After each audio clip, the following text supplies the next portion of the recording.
안녕하세요. 시니어분들의 건강한 삶을 위한 건강 컨설턴트 웰송입니다. 혹시 이런 경험 있으세요? 한밤중에 갑자기 종아리 쥐가 찍 하면서 너무 아파서 깜짝 놀라 깨시는 경험 말이에요. 그래서 아픈 다리 주물주물 하고 나면 잠이 깨서 다시 잠들기도 어렵고. 제가 건강 컨설팅을 하면서 정말 많이 받는 상담이 바로 이거예요. 밤마다 다리에 쥐가 나서 잠을 제대로 못 자요. 나이 들어서 그런 건가요? 그런데 여러분, 이거 단순히 나이 때문이 아니에요. 오늘은 밤에 다리 쥐가 나는 진짜 원인 세 가지와 95%의 어르신들이 모르고 있는 잘못된 대처법에 대해 말씀드릴게요. 그리고 딱 5분만 투자하면 밤새 편안하게 잘 수 있는 간단한 방법도 조금 뒤에 알려드릴 테니까 끝까지 함께 해주세요. 지난 봄에 만난 김영자 어르신, 올해 71세이신데요. 처음 상담을 받으러 오셨을 때 정말 지쳐 보이셨어요. 저는 밤마다 종아리에 쥐가 나서 잠을 못 자요. 특히 새벽 3시, 4시쯤 되면 어김없이 앗 하고 깨는데 너무 아프고 놀라서 심장이 두근두근해져요. 목소리에 피로가 가득하시더라고요. 이미 6개월째 이런 상황이 계속되고 있다고 하시면서요. 낮에는 괜찮은데 밤에만 그러니까 정말 이상해요. 병원에 가서 검사도 해봤는데 특별한 이상 없다. 나이 들어서 그런 거다. 이런 이야기를 하고 며느리는 어머니가 운동을 안 해서 그래요. 라고 하고 남편은 물 좀 많이 마셔. 라고 하고. 이런 답답함 정말 속상하시죠?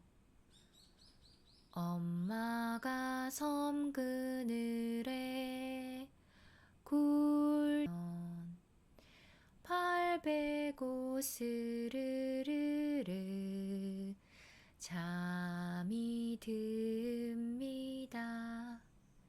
섬집아기 노래처럼 편안하게 잠들고 싶은 마음만은 아이나 어른이나 간절한데 말이에요. 그런데 김영자 어르신의 하루 생활 패턴을 자세히 들어보니 문제점이 하나둘씩 보이기 시작했어요. 어르신, 평상시에 물은 하루에 얼마나 드세요? 그리고 저녁 식사는 몇 시에 하시고 잠들기 전에는 뭘 하세요? 이런 질문을 드렸더니 바로 이 세 가지가 문제구나 싶더라고요. 그런데 김영자 어르신만의 문제가 아니었어요. 실제로 밤에 다리 쥐가 나는 진짜 원인이 따로 있었거든요. 조금 뒤에 자세히 알려드릴게요. 또 다른 분, 박순덕 어르신 68세 어르신도 비슷한 고민을 갖고 계셨어요. 저는 다리에 쥐가 나면 일단 벽에 발을 대고 막 펴려고 해요. 그러면 더 아프더라고요. 그래도 펴야 나아진다고 해서 꼭 참고 펴는데 다음 날까지 아프고. 이런 말씀을 하시는데 제가 잠깐만요! 라고 말씀드렸어요. 그 방법이 바로 잘못된 대처법이에요. 많은 어르신들이 다리에 쥐가 나면 무작정 스트레칭으로 펴려고 하시고 파스를 붙이거나 뜨거운 물에 담그시고 마사지를 세게 하시는데 이 모든 게 오히려 근육을 더 긴장시켜서 악순환을 만든다는 사실 아셨나요? 자, 그런데 잠깐 혹시 지금까지 웰성의 이야기가 도움이 되고 계시나요? 그렇다면 구독 버튼 한번 눌러주시고 좋아요도 꾹 눌러주세요. 여러분의 관심이 더 좋은 건강 정보를 만드는 원동력이 되거든요. 자, 그럼 이제 밤에 다리 쥐가 나는 진짜 원인 세 가지부터 알아볼까요? 제가 수많은 어르신들을 상담하면서 발견한 밤에 다리 쥐가 나는 진짜 원인 세 가지를 알려드릴게요. 첫 번째, 전해질 불균형. 나이가 들면서 신장 기능이 약해져서 마그네슘이 많이 빠져나가요.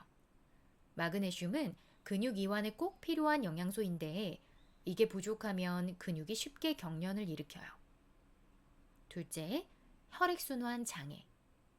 하루 종일 앉아 계시거나 다리를 많이 사용하신 후에 충분히 풀어주지 않으면 혈액순환이 안 돼요.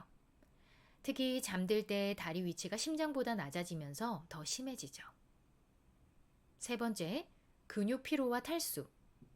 낮에 충분히 물을 안 드시거나 저녁 늦게 드시면 근육이 탈수 상태가 돼요. 탈수된 근육은 작은 자극에도 쉽게 경련을 일으켜요. 그런데 이 세 가지 원인을 모두 해결할 수 있는 간단한 방법이 있다는 사실, 궁금하지 않으세요? 김영자 어르신과 박순덕 어르신께 이 방법을 알려드렸더니 정말 놀라운 변화가 있었어요. 지금부터 그 비법을 공개해 드릴게요. 밤새 편안하게 잘 수 있는 5분 투자 4단계를 알려드릴게요. 정말 간단하면서도 효과가 확실한 방법들이에요. 1단계, 마그네슘 보충. 바나나 반 개, 아몬드 5알 또는 미역국 한 그릇 중 하나를 저녁 식사에 포함하세요. 인위적인 영양제보다는 자연식품이 흡수도 잘 되고 부작용도 없어요. 2단계, 따뜻한 물 조교. 40도 정도의 따뜻한 물에 발목까지 담그고 5분간 조격하세요. 이때 발가락을 천천히 움직여주면 혈액순환이 더 좋아져요. 너무 뜨거우면 오히려 역효과가 나니까 주의하세요. 3단계 벽면 스트레칭. 침대에 누워서 다리를 벽에 기대고 90도로 올려주세요. 그 상태로 2분에서 3분 정도 있으시면서 자연스럽게 호흡하시면 됩니다.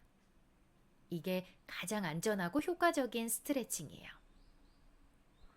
4단계 수분 보충 타이밍. 물은 잠들기 2시간 전까지 충분히 드시고 그 이후에는 조금씩만 드세요. 한 번에 많이 마시지 마시고 조금씩 자주 드시는 게 포인트예요. 중요한 건 이 4단계를 모두 해야 하는 게 아니라 본인에게 맞는 건 한두 가지만 꾸준히 해도 효과를 볼 수 있어요. 지금 당장 오늘 밤부터 시작할 수 있는 것 하나만이라도 실천해 보세요. 김영자 어르신이 이 방법들을 실천한 지 일주일 후 저에게 기쁜 소식을 전해주셨어요. 와, 정말 신기해요.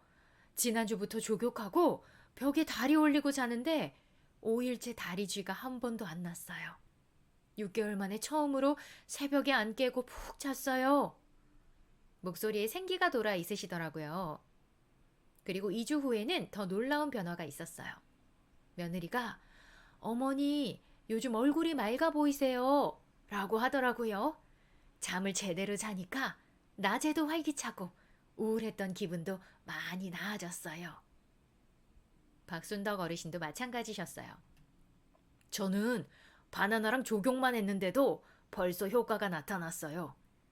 그리고 다리에 쥐가 나더라도 이제 당황하지 않고 벽에 다리만 올려놓으면 금방 나아져요. 정말 금방 기쁜 변화죠? 고향의 봄처럼. 나의 살던 고향은 꽃 피는 산골. 편안한 잠자리가 있어야 우리도 건강한 봄을 맞을 수 있거든요. 그런데 여기서 정말 중요한 주의사항과 응급처치법이 있어요. 이런 경우에는 병원에 가세요. 다리 쥐와 함께 붓기가 심하게 나타나는 경우, 하루에 여러 번 반복되는 경우, 손발이 저리거나 감각이 이상한 경우. 그리고 쥐가 났을 때 응급처치법은요. 첫 번째, 절대 억지로 펴지 마세요. 두 번째, 무릎을 가슴 쪽으로 당겨서 둥글게 말아주세요. 세 번째, 그 상태로 천천히 호흡하면서 30초 기다리세요. 네 번째, 그 다음에 천천히 다리를 펴주세요. 그리고 매일 예방하시려면 잠들기 전 5분, 오늘 알려드린 방법 중 하나만이라도 꾸준히 실천해 보세요. 작은 습관의 변화가 분명히 여러분의 숙면을 지켜드릴 거예요. 오늘 밤부터 당장 실천해 볼 방법이 생기셨죠? 그럼 여러분, 댓글로 여러분의 경험을 들려주세요. 저도 밤마다 다리 쥐 때문에 고생해요. 이 방법 써보니까 정말 달라져요. 같은 이야기나 족욕할 때의 온도는 정확히 몇 도가 좋나요? 같은 질문이 있으시면 뭐든 좋으니까 댓글로 소통해요. 여러분의 댓글 하나하나가 저에게는 정말 큰 힘이 되거든요. 그리고 주변에 밤에 다리 쥐 때문에 고생하시는 분들이 계시다면 이 영상 꼭 공유해 주세요. 5분 투자로 편안한 잠자리를 찾을 수 있거든요. 오늘 밤은 편안하게 주무시길 바라요. 웰송이었습니다.